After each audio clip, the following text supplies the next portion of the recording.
caamir waa nin dhalinyaro ah oo bulshada dhexdeeda qiimo iyo sharaf ku leh. waa xaasle leh 4 carruur ah, waxa uuna dukaan yar oo uu biilka carruurta ka soo dhiciyo ku dhex leeyahay bartamaha suuqa. walaal waxa uu ka leeyahay hal gabar oo isku hooyo yihiin. caamir gabadhaasi ay isku hooyada yihiin darteed ayay xaaskiisii uga tagtay, eheladiisii gaar ahaan abtiyadii iyo adeeradiina ku dayriyeen, intii ku hareeraysan oo asxaabta u ahaydna ku naceen. si aan u ogaano sababta ka dambaysa arrintaasi, aan wada daawano qisadan. aysan waa gabar ay la dhasheen 19 wiil. mid ka mid ah waa isku hooyo waana caamir. 18 kale waa isku aabbo. 18kaas waa ganacsato hantiilayaal ah oo magaalada caanka ah. waxa ay aaminsaneed in ay tahay gabar aad iyo aad u nasiib badan maadaama ay leedahay wiilal fara badan oo la dhashay hantina leh.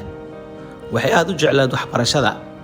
waxay kaalinta koowaad ku soo dhammaysay dugsigii sare, waxayna u gudubtay sanadkii koowaad ee jaamacadda.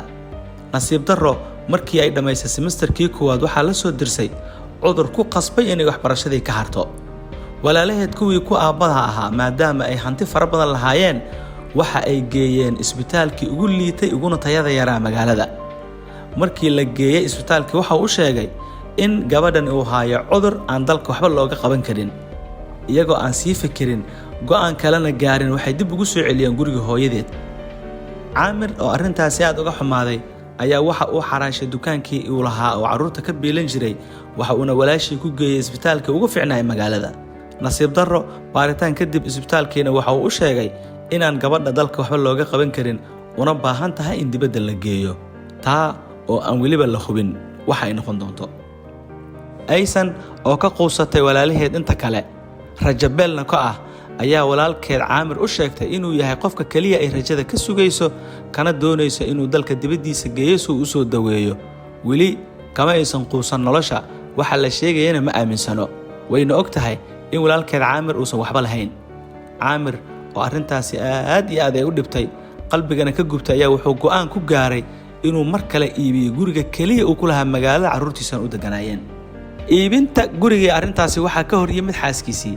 waxay u sheegtay haddii uu iibiyo guriga il dambe inuusan sii saari doonin ay ka tegi doonto.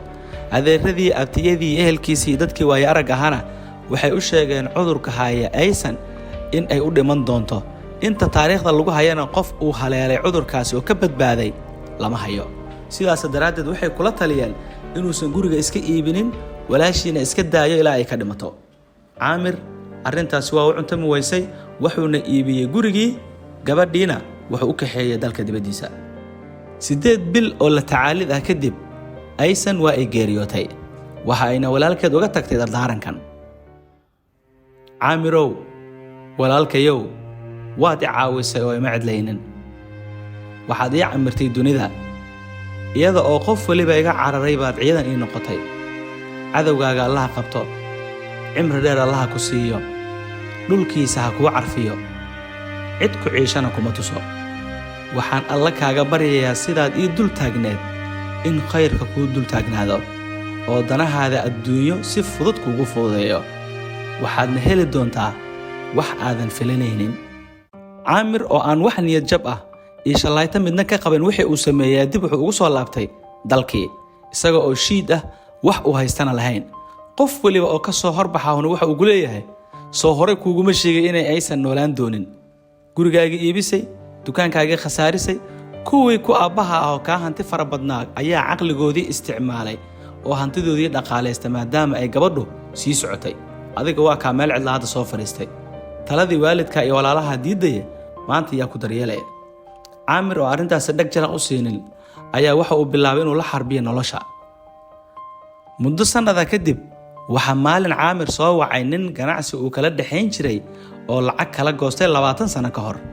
ninkaas waxa uu sheegay caamir inuu ka doonayo cafis oo keliya, xaqii uu 20 sano ka hor ka qaatayna isaga oo maalgelin fara badan lagu sameeyo uu u haayo, diyaar uu yahay inuu ku wareejiyo. waxa uu doonaya ay yihiin cafis oo keliya. caamir oo aan bahaysan meel kale uu maciinbido madaxa geliyo ayaa arrintaasi aqbalay, waxa uuna toos u aaday ninkii. xaqii caamir ee lagu wareejiyey waxa uu ahaa warshado, dhulbeereed iyo ganacsi kale. hal mar ayay noloshiisii oo idil isbedeshay. waxuuna ka mid noqday hantiilayaasha ugu waaweyn waddanka. nuxurka qisadeenna waa in aan iscaawinnaa oo aanan marna quusan xataa haddii ay geeridu inoo muuqato, waayo qof weliba innaga naga mida wuxuu xaq u leeyahay in la quusiyo oo la qanciyo ka hor inta uusan geeriyoonin. in aan ku dayanno Caamir iyo nafuristii uu sameeyey walaashii, isaga oo weliba ahaa nin aan tabar fara badan lahayn. waxaan rajaynayaa inay qisadan inoo noqoto mid aan intaasi in ka badanba ka faa'iidno. waadna ku mahadsantihiin daawashadiina.